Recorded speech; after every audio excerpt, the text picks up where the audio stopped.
যেখানে একটু আগে ছিল ক্লাসের কোলাহল, সেখানেই তৈরি হলো শত শত আর্তচিৎকার। বাংলাদেশ বিমান বাহিনীর F7 মডেলের বিমানটি দুপুর 1:06 উড্ডয়ন করে। 12 মিনিট পর ঠিক 1:18 বিমানটি বিধ্বস্ত হয়। বিমান চালাচ্ছিলেন ফ্লাইট লেফটেন্যান্ট তৌকির। এটি তার সোলো ফ্লাইট ট্রেনিং এর অংশ ছিল।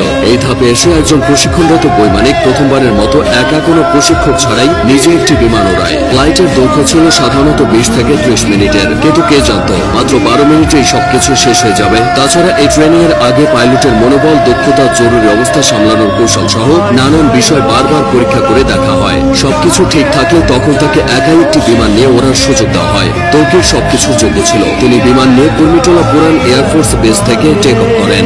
এরপর উত্তরা, দিয়াবাড়ি, বাড্ডা, হাতিরঝিল ও রামপুরার উপর উঠতে থাকেন। তবে কয়েক মিনিটের মধ্যে কিছু সমস্যা দেখা যায়। সঙ্গে সঙ্গে তৌকির কন্ট্রোল রুমে রিপোর্ট করে জানায় যে তার বিমান আকাশে ভাসছে না, মনে হচ্ছে বিমান নিচের দিকে পড়ে যাচ্ছে। কন্ট্রোল রুম থেকে তাকে জানানো হয় তিনি যেন ইজেক্ট করেন তথা বের হয়ে আসেন।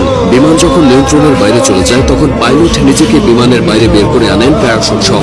এটি ইজেক্ট, কিন্তু কোনো এক অজানা কারণে তা সম্ভব হয়নি। এদিকে কন্ট্রোল রুমের সাথে পাইলটের যোগাযোগ বিচ্ছিন্ন হয়ে যায়। তার ঠিক 1 থেকে 1.5 মিনিটের মধ্যে বিমানটি নিয়ন্ত্রণ হারিয়ে উত্তরা মাইলস্টোন স্কুলে বিধ্বস্ত হয়। মূলত স্কুলের আবাসিক ভবনে বিমানটি আছড়ে পড়ে। ভবনটির নাম হায়দার হল। হলের পুরো অংশ ধসে গেছে।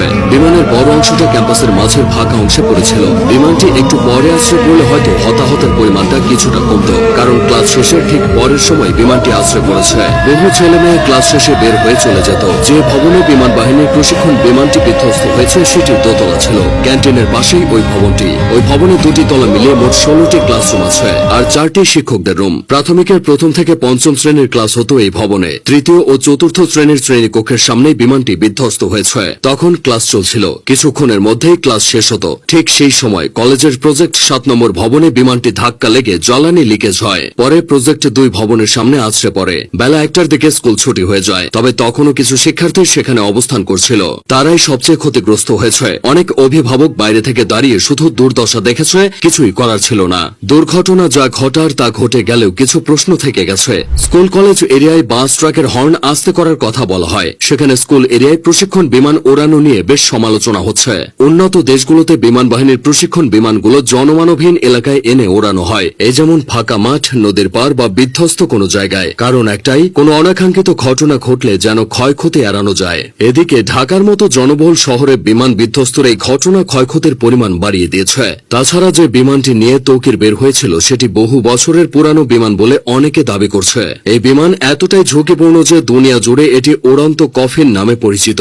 এই ধরনের দুর্ঘটনায় রেস্কিউ অপারেশন চালানো কঠিন। মাইলস্টোনের এই ঘটনায় ক্রিকেটার, আলেম ওলামা থেকে শুরু করে রাজনৈতিক অঙ্গন পর্যন্ত সবখানেই শোকের ছায়া নেমেছে। হতাহতের ঘটনায় মঙ্গলবার একদিনের রাষ্ট্রীয় শোক ঘোষণা করা হয়েছে। মাইলস্টোন স্কুল অ্যান্ড কলেজের ইতিহাসে এই ঘটনা দগদগে ক্ষত হয়ে থাকবে।